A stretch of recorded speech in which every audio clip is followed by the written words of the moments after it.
guys, follow me on Instagram to never ever miss any of my crazy updates. Hi guys and welcome to another vlog. I'm driving this. This is the 6th generation of the Mitsubishi Lancer. This is from 1998, which is the OG in India when obviously Mitsubishi launched it initially. This car is from then, but you know what?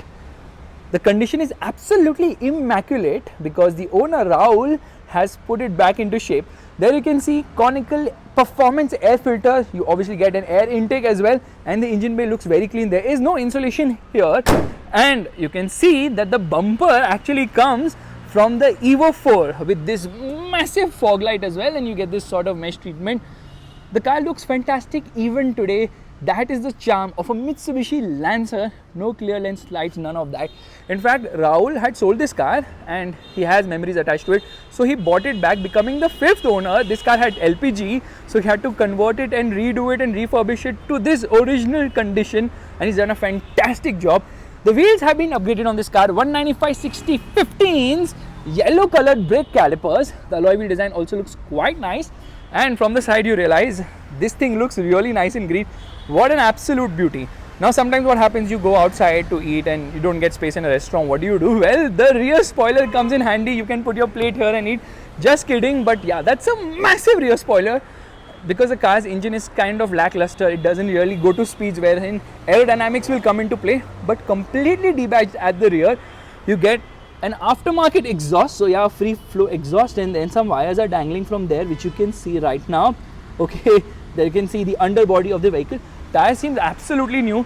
A parking camera has been put in here, and I have to use the key to open the boot of this vehicle. So boot I think is around 400 liters or so. Oh my god, it's very heavy. Okay, you get a lot of stuff inside. I think the alloy wheels boxes is inside right now, so the boot can accommodate a lot. Now the thing is, because of the spoiler, the boot becomes kind of heavy. You get an antenna here, and let's try and get inside. Now here you can notice the seats are actually comfortable with this red stitching looking beautiful. No door pockets at the rear. That's the reason we have this organizer which has been kept in so that you can go ahead and organize all your stuff. And yeah, legroom and kneeroom is decent. Under support is not that bad. Headroom is also just about adequate. Hook and a handle, of course, and there is no height adjustable seat belt, but you can see the dashboard design looks fantastic. Still like really very nice and sporty, and obviously you get the Momo steering wheel as well, again aftermarket edition. In fact, that screen is also an aftermarket edition. Legroom and knee room is actually very impressive in this car. I'm really happy to see that. So you get a center armrest, but no one gets a head at the rear because there are no headrests. Speakers are placed on the parcel shelf. And yeah, that's it. Let's go. I really like the Lancer a lot. Trust me on this. When I was young, I used to see the SFX in yellow and red color. Oh my god, what a beauty. Yeah, that was a car which looked very fast, although the engine is disappointing, but still. Now there's this unique way of adjusting the seat. This is to increase or decrease the height. Yeah, this is to increase or decrease the height.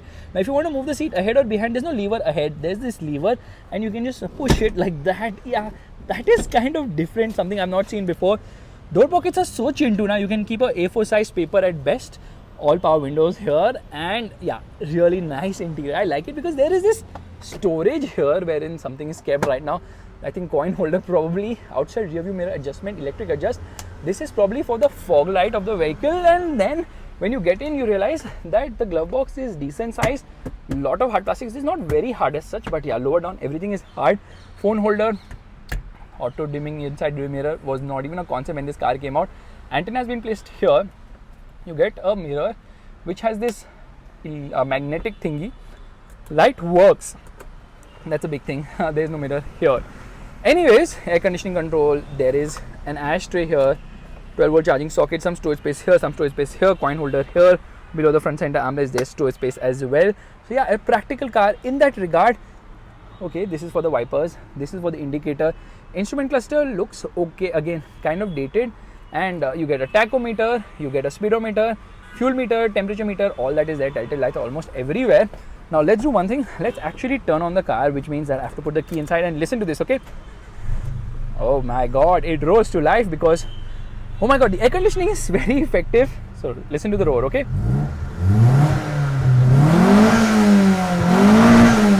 Almost 7,000 RPM. I'm going to wake everybody up. Just going to try and turn on all the lights at the moment so I can show that to you at the front. Before that, we'll go to the rear and try and see that. Yeah, nothing is clear lens here. Naturally, it cannot be. It should not be, because if clear lens was happening in the 90s, then what would have happened today? Laser light probably. All the lights are on. You can see they are bright enough, and it's time we start driving. Let's go. Alright, we're all set to go, which means turning off the air conditioning, handbrake down into first gear, revving the motor, and revs quite a bit. Hazard lights off, and off we go.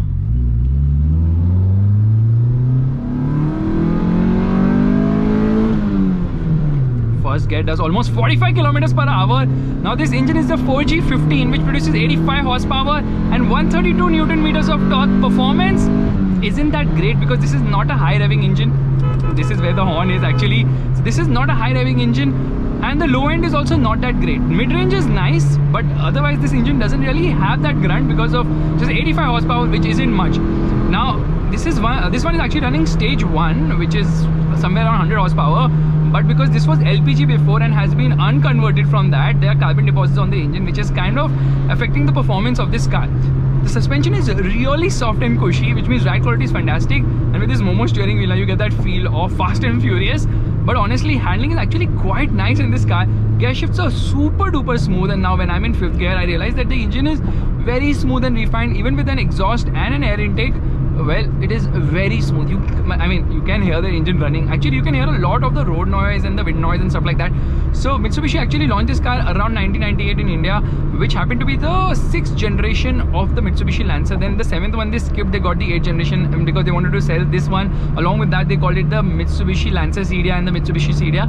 That's how things work. Now, it was obviously very under-tired for fuel efficiency and used to return somewhere around 10 to 12 kilometers per litre. This one obviously with wider tires is going to return slightly lower, and because of the age, it might not be producing 85 horsepower anymore.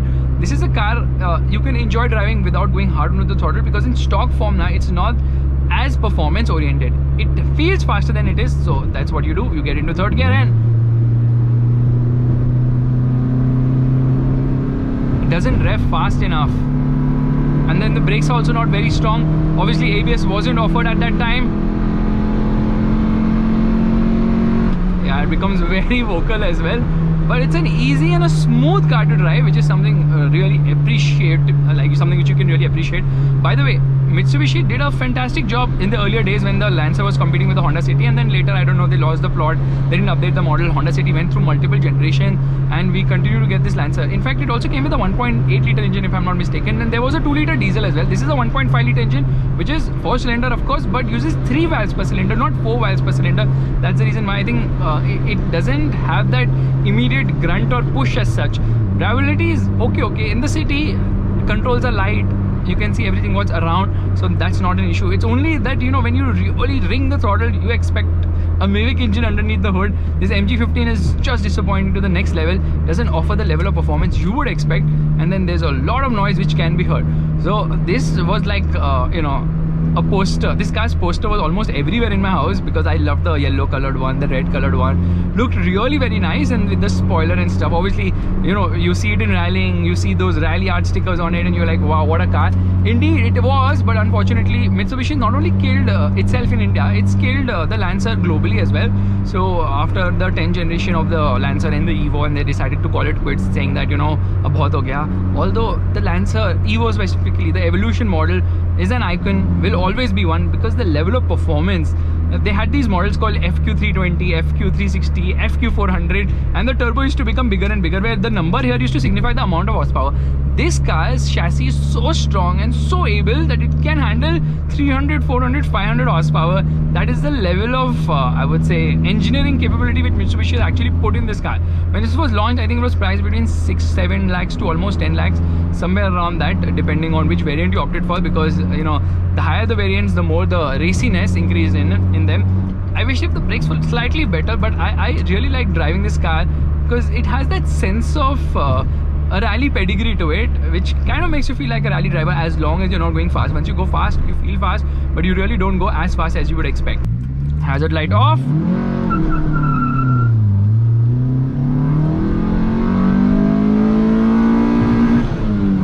Red lines at 7,000 RPM. Wheel spin is there, but then, there is good amount of grip and traction because of the wider tires.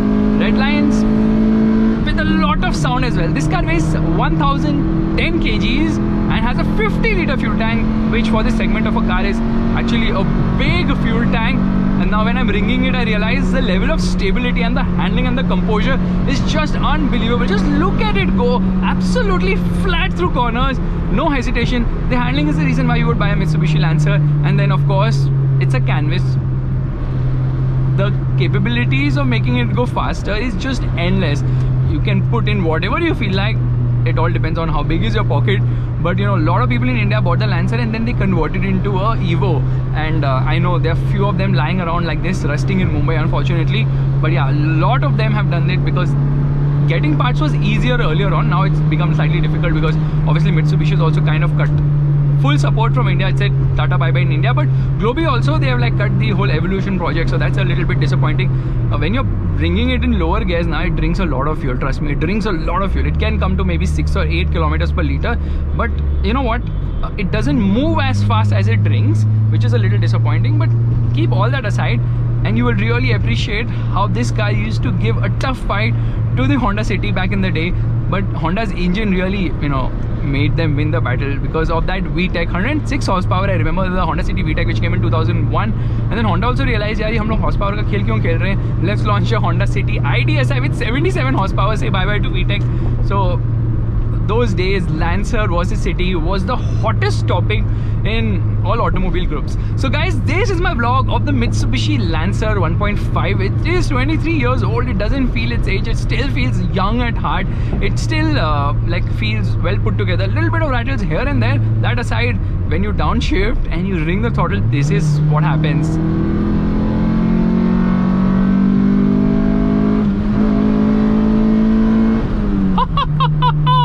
Bye-bye.